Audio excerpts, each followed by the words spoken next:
quelle ambiance de malade, ils sont chauds patates à Épernay, je suis très heureuse d'être ici ce soir, et vous? Ambiance de ouf! Je suis hyper contente d'être à Épernay ce soir. En venant jouer à Épernay, je réalise un rêve. Non, pas du tout. Non, je suis contente. Attends, tu rigoles quoi? Épernay, the place to be. M6 qui filme et tout. Wouh, je suis excitée comme un pou au salon du cuir chevelu. Ah, je suis hyper contente d'être là. Je sais ce que vous vous dites depuis que je suis rentrée sur la scène. Là, vous me regardez, vous dites, mon Dieu, où est passée la deuxième moitié d'Élodie Pou? T'as vu comment j'ai fondu du cul? C'est les gens qui disent ça, elle a fondu.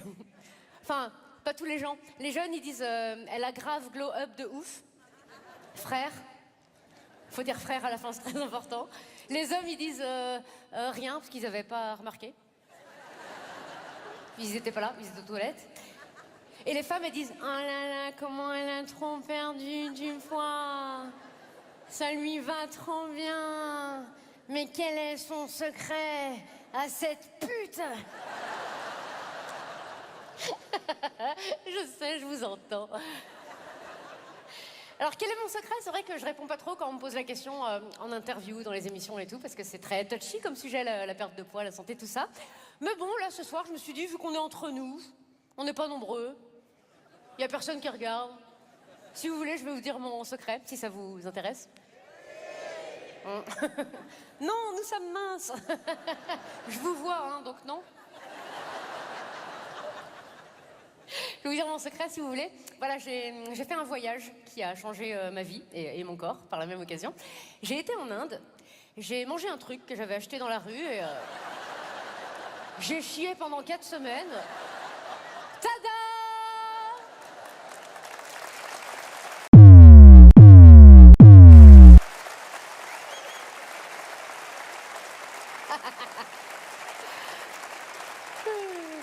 J'en ai chié, hein. Faites ce voyage, hein, c'est magnifique. J'ai perdu 24 kilos en tout. Ce qui est... Merci beaucoup. Ce qui est le... Merci, allez-y, libérez-vous. Ce qui est le poids moyen d'un enfant de 8 ans. T'imagines? Ça faisait des années que je me trimballais un gamin de CE2 comme ça. On se rend pas forcément compte de ce que ça fait. Si vous voulez voir ce que ça fait, faites le test, hein. Vous prenez un gamin de 8 ans comme ça et vous allez pas trop loin parce que c'est interdit par la loi. Prendre des enfants qui ne vous appartiennent pas. Quoi qu'il en soit, je suis ravie de re-rentrer dans du 40, car comme dirait un homme marié depuis 20 ans, c'est quand même ballot d'avoir ça puis de pas pouvoir rentrer dedans. L'image est belle. Je suis venue avec ma fille ici à Épernay. J'ai dit, viens ma chérie, on va à Épernay.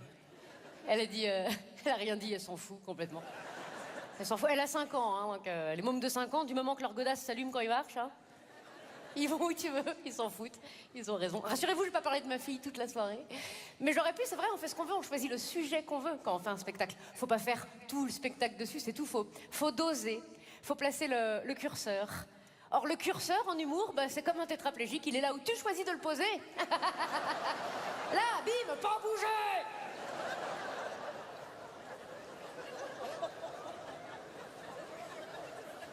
Il est posé, voilà. J'ai envie d'en parler, voilà, j'ai envie de me mettre à nu. Pas pour de vrai, rassurez-vous. Non, mais d'en parler parce que, bah, déjà, ma fille est supérieurement intelligente. Donc, ma fille est supérieurement intelligente. À 3 mois, elle disait déjà AE. C'est quand même les 2 premières voyelles. Dans l'ordre. Bah, regarde une télé-réalité, je suis pas sûre que les mecs connaissent leurs voyelles dans l'ordre, hein. Pas sûr qu'ils connaissent leurs voyelles tout court, d'ailleurs, hein. Non, déjà, il y en a la moitié qui sont persuadés que la voyelle, c'est la femelle du voyou.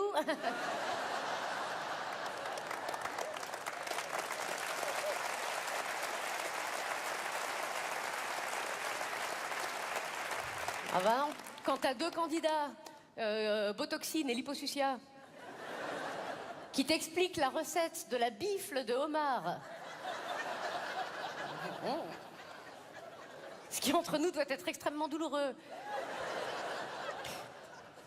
Et sont persuadés que l'Holocauste, c'est quand les vols en avion, ils coûtent moins cher. On n'est pas tous logés à la même enseigne, hein. Donc voilà, ma fille est intelligente, voilà, ça me ravit, ça me met en joie, ça me place en hyper-émotivité avec palpitation cardiaque.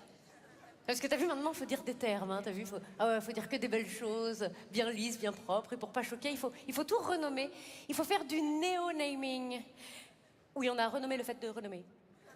Sinon, c'était pas rigolo. Aujourd'hui, attention, aujourd'hui, tu n'es pas cloîtré chez toi avec 3 gosses un peu relous. Oh non!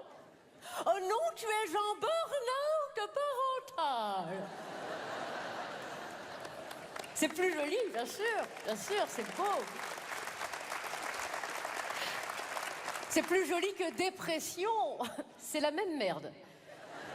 C'est exactement la même chose. Hein. T'en peux plus de ta vie, t'en peux plus de tes gosses, t'en peux plus de ton corps, t'en peux plus de ton mari. S'il a l'audace de ronfler à côté de toi, tu l'étouffes avec son oreiller, avec la conviction que de toute façon, mort ou vivant, ça changerait rien, vu qu'il branle rien dans cette putain de baraque. Il aimerait bien aider. Attends, c'est pas de la mauvaise foi. Il aimerait bien aider, mais il peut pas. Il a un agenda très chargé. Il chie pendant des heures entières. Qu'est-ce qu'ils ont à chier comme ça? On mange pourtant bien la même chose. Non, chez les hommes, ça coule, on continue. Puis s'il prend son portable, t'es pas prêt de le revoir. Maman, il est où, papa? Il chie, papa. Puis quand ils ont fini de chier, alors ils cherchent des trucs. C'est le sport national des hommes, cherchent des trucs. Dans cet appartement dans lequel ils vivent depuis 20 ans, mais non. Où c'est qu'on range les ciseaux? Je sais pas, regarde dans le frigo, connard. Ils ont de la merde dans les yeux, c'est ça qu'ils font quand ils se toilettent, ils chient. Après ils mettent du caca dans leurs yeux. Oh, je suis Gilbert Montagnier.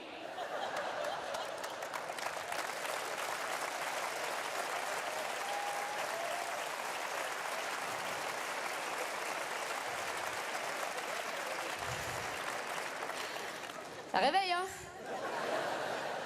C'est le burn-out, hein. Tout le monde parle comme ça maintenant.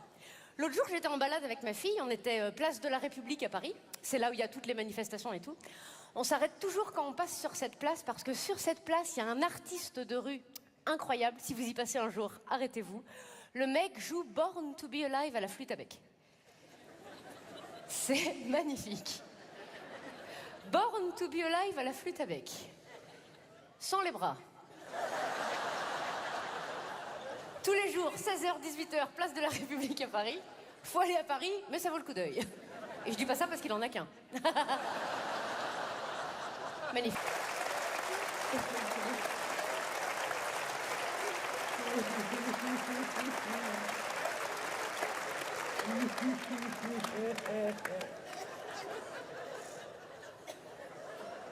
Kimberley! Tu diras à ta mère que t'as vu le loup! Et que t'as fait pipi. Oh, il va sentir la savane, le legging léopard.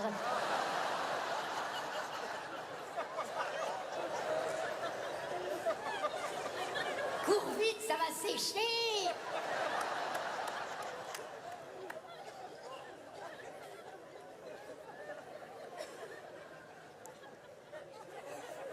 Le petit chaperon rouge.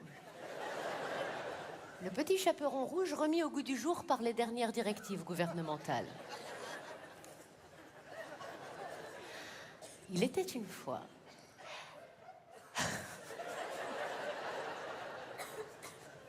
Caroline, une poule, s'est échappée. Il était une fois un être humain de taille standard, assigné fille à la naissance, et que partout on appelait le petit chaperon rouge. Toujours, elle portait une capeline, non pas pour dissimuler son visage, ce qui est interdit à l'intérieur de l'espace public, mais pour se protéger des intempéries. Cette capeline était rouge car couleur non genrée.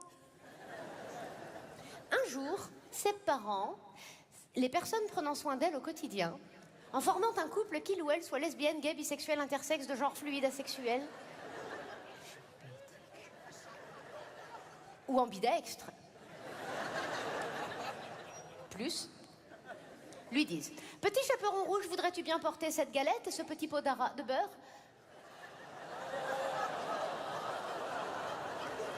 De denrées alimentaires, produites en France, récoltées bio et sans gluten. Pour ta mère grand qui est qu'à contact. Le petit chaperon rouge accepta. Attention, lui dirent les personnes prenant soin d'elle au quotidien.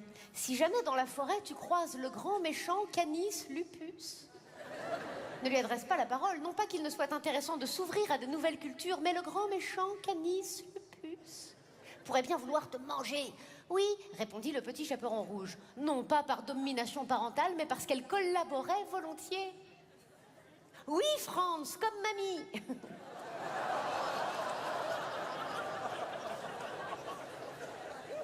Ya. Baisse le bras, baisse le bras. Le petit chaperon rouge partit avec son tote bag en chanvre éco-responsable. Mais ce qui devait arriver, t'arriva. Elle rencontra le loup.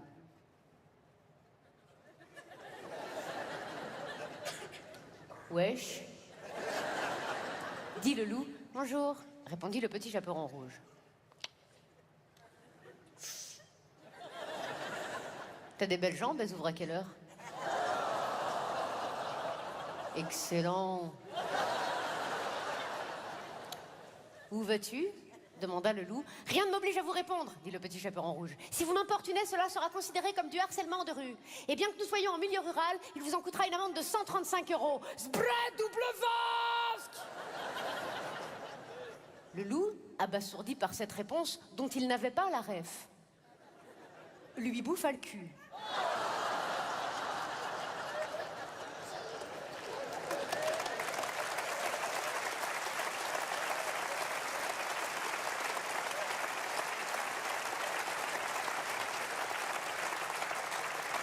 Eh oui, Zacharie.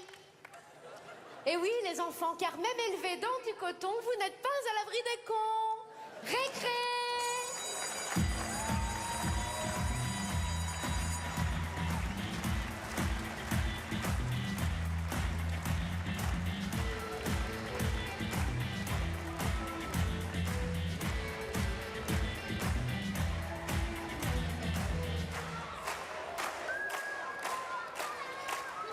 Vous pouvez y aller, Colombe. Qu'est-ce qu'elle est con. Voilà ce qui aurait pu se passer, voilà ce que j'aurais pu devenir si j'avais jamais rencontré le théâtre. Je serais restée cette personne complètement asociale, beaucoup trop timide, qui dort dans des soirées cachées sous des vestes, quitte à souffrir plus tard de troubles mentaux. Ça passe. Je ne serais pas moi qui aurais voulu une famille un peu plus saine, sans me douter qu'un jour ce serait sur scène que je rencontrerais ma vraie famille.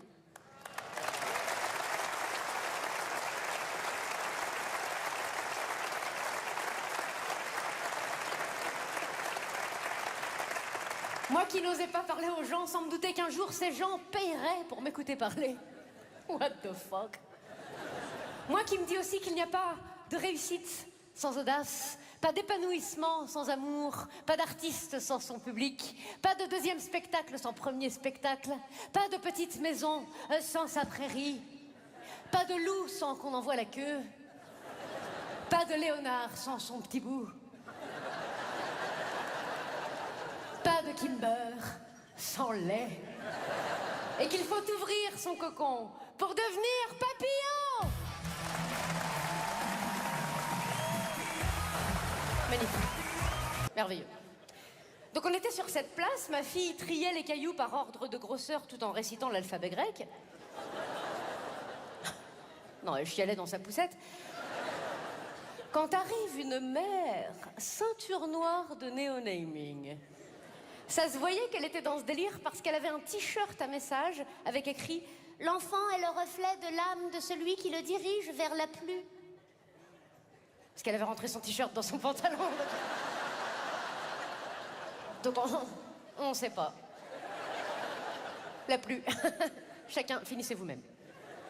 À peine entend-elle au loin ma fille pleurer.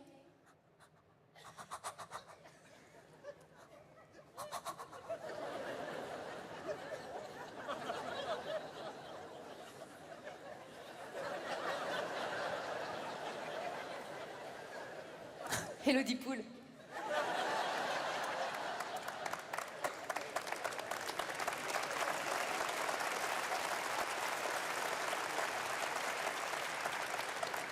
Oh, mais le vase émotionnel de ce bébé a l'air bien plein.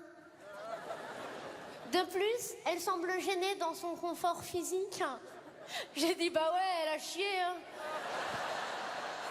Ah ben ça fait 20 minutes qu'elle pousse. Y a pas que le vase émotionnel qui est plein. Ah mais laissez, j'aime bien, comme ça je peux l'asseoir au sol, elle bouge pas. Un socle. Tout le monde parle comme ça, maintenant moi ça me saoule. Enfin, ça me place en situation d'hyperalcoolémie. Ça m'envoie dans le nord de la France. Ouais, elle est gratos celle-là, ouais. Là, c'est une dédicace pour mes régisseurs, ils sont de là-haut. Jean-Manu et Thomas, mesdames et messieurs, à la régie, sont complètement...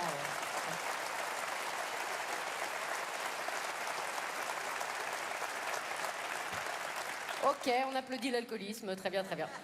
Ah, ils sont pétés à cette heure-là, je pense. Je leur ai dit, picolez pas, il y a la télé, mais je pense qu'ils ont picolé à cette heure-là. Là, oh, on n'est pas à l'abri d'une couille, hein. Comme dirait Clara Morgan. Connaisseurs. Oh, c'est des zombies, les deux. Mais je les garde. C'est pour ça que je les garde d'ailleurs, parce que c'est des zombies, j'adore les zombies. J'adore les films de zombies, les films de catastrophes, les films de fin du monde et tout, j'adore ça. Je regarde tellement de films de catastrophes et de zombies, des fois j'en viens à espérer que ce soit vraiment la fin du monde, tu sais, juste pour voir comment c'est, pour kiffer. Enfin, pour kiffer, je sais pas si je kifferais, hein. Non, parce que en cas de fin du monde, de zombies et tout, on sert plus à rien, nous les rigolos. Ah bah non, t'imagines, moi, en cas de fin du monde, allez... Totalement inutile. La preuve que le rigolo ne sert plus à rien en cas de fin du monde, c'est que dans les films de fin du monde, de zombies et tout, le rigolo du groupe, moi je trouve, ils le font quand même mourir vachement vite. Hein, avant le noir, des fois. Ah bah si t'es noir et rigolo, passe pas le casting, hein. Ça sert à rien. Un générique de début, bim, oh il est mort. On l'aimait bien, c'est con. Ah non, je suis désolée, je regarde tous les films de fin du monde, les séries sur les zombies et tout, j'adore ça. Je n'ai pas le souvenir d'une seule scène où le héros se serait interposé face à des méchants au péril de sa propre vie pour sauver celui qui est rigolo. Oh non, non, pitié, non, les méchants, non, ne tuez pas Richard, non, pas Richard, il est hyper rigolo. Non, ne tuez pas Richard, il est drôle. Non, il connaît tous les monsieur, madame, ont un fils. Tuez plutôt le charpentier, le gynécologue ou John, il est virologue, mais ne tuez pas Richard. Il fait du stand-up. Richard, Richard, Richard avec moi, Richard, Richard, Richard, Richard.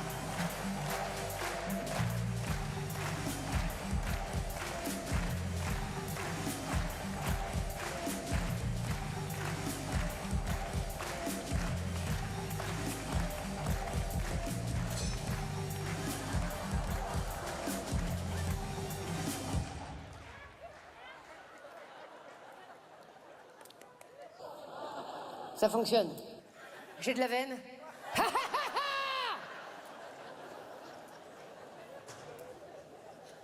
Bonsoir.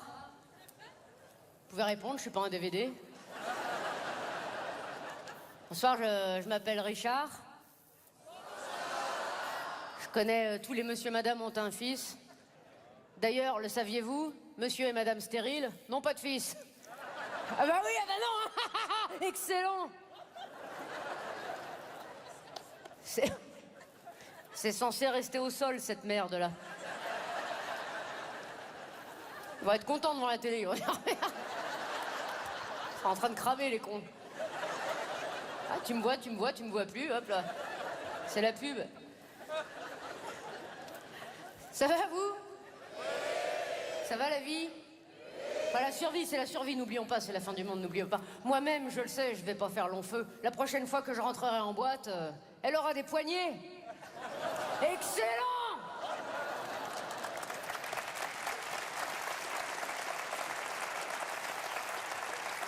Vous êtes venus en famille? Bah, pas moi. J'ai plus de famille, les zombies, ils ont bouffé toute ma famille. Sauf ma belle-mère. Même eux, ils en ont pas voulu. Ils sont arrivés, ils ont dit, c'est quoi cette merde? C'est pas vrai, ça! On va pas être malade en plus d'être mort. One for the money. J'adore Michael Jackson. Par applaudissement, qui a déjà mangé une personne? Ah, on a faim, bah oui, on a faim. T'as vu comment on a faim? Moi aussi, je m'en fous, je mange des gens, j'ai rien à foutre. Prochainement, je vais sortir un livre de recettes pour cuisiner les personnes, parce que d'une part, j'aime bien lire, et d'autre part, j'aime bien manger les gens. Je suis un cannibale lecteur.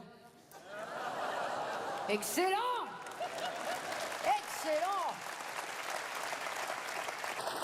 C'est pas compliqué de cuisiner une personne, hein. Tu piques la viande avec une fourchette, si ça dit aïe, c'est que c'est pas cuit. Excellent. Moi, avant l'apocalypse, j'avais du mal avec les gonzesses, parce que je travaillais à la poste, déjà. Je triais les colis par ordre de grosseur et quand je drague, j'utilise la même technique. Excellent. La semaine dernière, je me rendais place de la République à Paris. Enfin, ce qu'il en reste. Là-bas, il y a un mec, il a pas de bras, pas de jambes, il a qu'un œil et il joue Born to be Alive à la flûte avec. Enfin, Born to be Alive. Excellent. C'est pas facile de pas avoir de bras. Moi, j'ai un oncle, il a pas de bras. Il vit dans la Manche. Bah, il en chie, hein. Puis il peut pas s'essuyer. Excellent! La semaine dernière, je marchais derrière une petite gonzesse. Je la suivais, quoi. Elles disent qu'elles aiment pas, mais elles aiment bien en vérité. Elle était pas mal, elle était de dos. Elle se retourne, bim, c'était un zombie. J'ai dit, bon, c'est pas Barbie, mais ça fait 8 mois que j'ai pas Ken. C'est long. J'ai dit, j'y vais pas, bim, j'y suis tété. Eh ben, je vais vous dire une bonne chose, les femmes zombies, c'est bien les seules à pas râler quand elles saignent.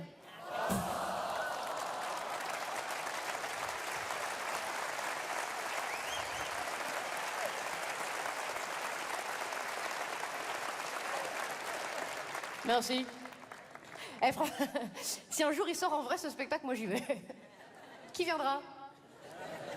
On sera pas nombreux, hein? Oui, c'est un humour un peu particulier. L'humour de... L'humour de Richard, c'est comme coucher avec un grand brûlé.